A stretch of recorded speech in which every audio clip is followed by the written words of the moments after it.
Welcome back to Time and Again as we spend some time with Paul McCartney. The Beatles weren't called the Fab Four for nothing, but it's fair to say that the heart and soul of the group was the partnership, the friendship, the rivalry of John Lennon and Paul McCartney. They joined forces as teenagers in 1957, almost 2 years before George Harrison came along, 5 years before Ringo. Lennon and McCartney may have been the most successful songwriting team of the 20th century, but they were very different people. And for years after the Beatles' bitter breakup in 1970, they barely spoke. Fans held out hope for a reconciliation, even a reunion. But those dreams were shattered with John Lennon's murder. To many, Lennon became a martyr, elevated to near sainthood, and McCartney suffered in comparison. Paul has had plenty to say about that over the years, but let's start with John Lennon talking about Paul with NBC's Tom Snyder in 1975. And we were very good friends, and we've known each other since we were 15, you know, and we got over all the actual fighting, the real nitty-gritty, dirty, you know, stuff, which had nothing to do with how popular we were. The same popularity, meaning Paul was always more popular than the rest of us, was going down in the dance halls in Liverpool, so it didn't come as any big surprise, you know. I mean, the kids saw him, the girls would go, ooh, you know, right away, so we knew what the score was there. But it was a group, it was the music that was interesting, that was important, not who was, you know, as long as we were, you know, going forward and going somewhere, it didn't matter. At the time of his death in 1980, John Lennon's relationship with McCartney barely resembled times when they were the best of friends. I would have liked to have seen him the day before and just straightened everything out, you know. That's one of the things about sort of sudden death like that, you know, is that there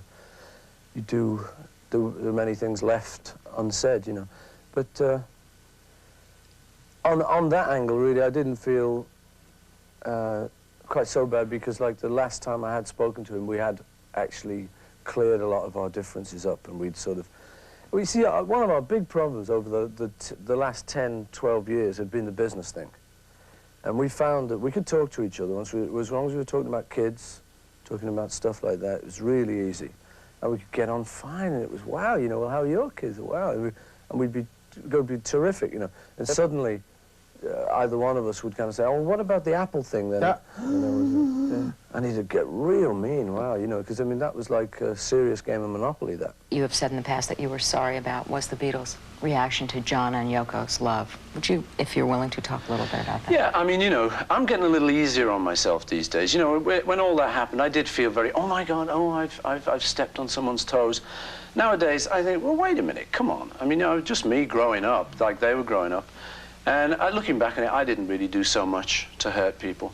I think I've tried to remember what it was that was so hurtful, you know. I think one of the things that John said was so hurtful was that I told the world the Beatles had broken up. Big deal. I mean, you know, I don't think that's that hurtful. So like I say, you know, I think it's starting to come out that we were kind of regular people, that we did love each other. I mean, I definitely, no doubt about it, thought John was a really great person. And he was one of my heroes, you know, so it was great to be in a group with him. And he still is. I don't expect to ever work with anyone as talented as him again, but he went through a lot of problems. And when he was going through those problems, when he was going through his primal scream therapy, he lashed out at everyone, and he screamed at everyone, and I was in the front line. John was the quickest wit. There was no doubt about that, no contest. That was definitely true. And we did covet his, you know, respect, his attention and stuff. I think, you know, having said that, I wouldn't mind betting he coveted ours. You know, we don't think of that. You never know. I just know what I felt. I don't know what he felt. And John was not very forthcoming about what he felt. He was quite a private person, and you'd only ever see it in tiny little instances, you know, I remember once, I mean, one of the things I remember about John was silly little things. You don't remember all the great big moments. They just went by in a flash, you know, meeting the Queen, hi there, whew, gone, you know. But you remember stupid little things. I remember we were kind of arguing once about something musical or something. I remember John just kind of taking his glasses down and sort of saying, it's only me, and putting them back up again. You know, so maybe he did have similar feelings towards us that we had to him, but he just didn't make it perhaps as obvious. But we were Lennon fans, definitely, you know. He was a great guy. I think the only way I could get the kind of edge John had would be to have a different childhood. And I certainly wouldn't have wished for that. You know, John had a real bad time in his childhood. As I say, you know, his father left home when he was 3. His mother lived with someone down the road. He didn't live with his mother, although he idolized her. He lived with his aunt and uncle. Then the uncle died. John started to think he's got a jinx. And any men he lives with leave rather suddenly. And I think John was a very frightened person about that. His first marriage didn't work out. So he had a lot of pain, you know, inside himself that I didn't have. So, I mean, the only alternative for me is to wish for a painful life, which I'm not going to do. You know, if that's what I require to be a great artist, then I don't want to be a great artist.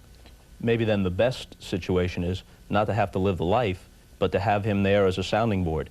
To have well, I him. think that was what was the great thing, you have know. both of you kind of. And, you know, you have to remember me as a sounding board for John, Sure. you know, because that is the thing I say to people, you know, if John had thought that I was rubbish, he didn't suffer fools, gladly. He wouldn't have worked with me as long as we did. We wouldn't have been able to do what we did if he didn't. We enjoyed it. We sat down. We really enjoyed each other's company. We're really good for each other, too. Because John, as you say, was more the sort of acid wit, the sort of... I mean, I was writing the song, a song off Sgt. Pepper.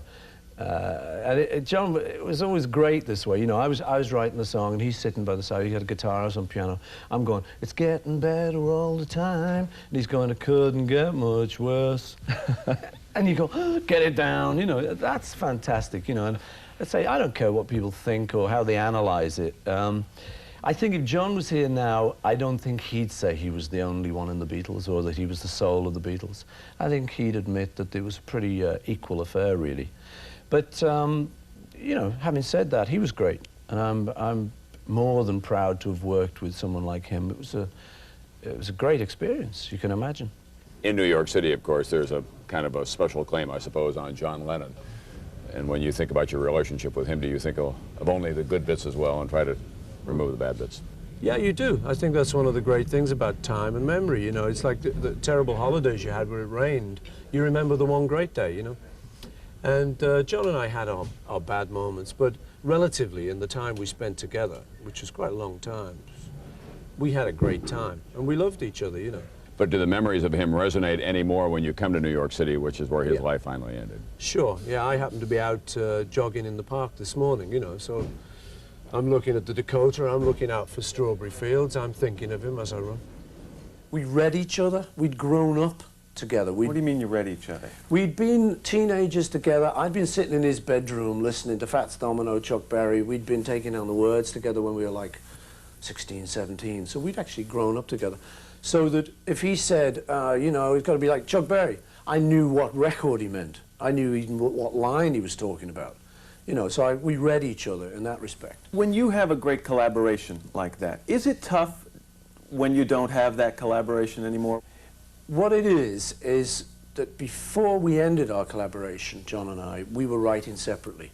I'd started to do stuff like Yesterday, Here, There, and Everywhere, Shell, my stuff, Let It Be, kind of thing. John had started to do Strawberry Fields, Walrus, his kind of stuff. So we'd started to write separately anyway, just out of pure convenience. If I felt a song coming on, I didn't always want to ring him up. John, you know, are you available for the next year? It was like, oh, I'll finish it up. You know, I know enough now. Because we'd learned in tandem. We had enough skill to write on our own. So it wasn't such a shock when the Beatles broke up.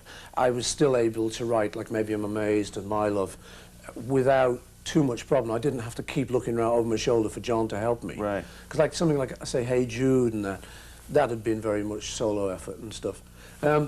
However, that wasn't too bad, but then once we really started to not write together and not be available to each other, I think both of us felt a little bit of the pinch then.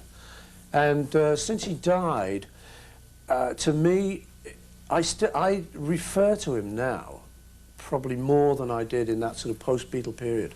And then it'd be like, okay, the band's finished, right, I've got to work on my own, I've got to be strong, resolute, and I'd take that attitude.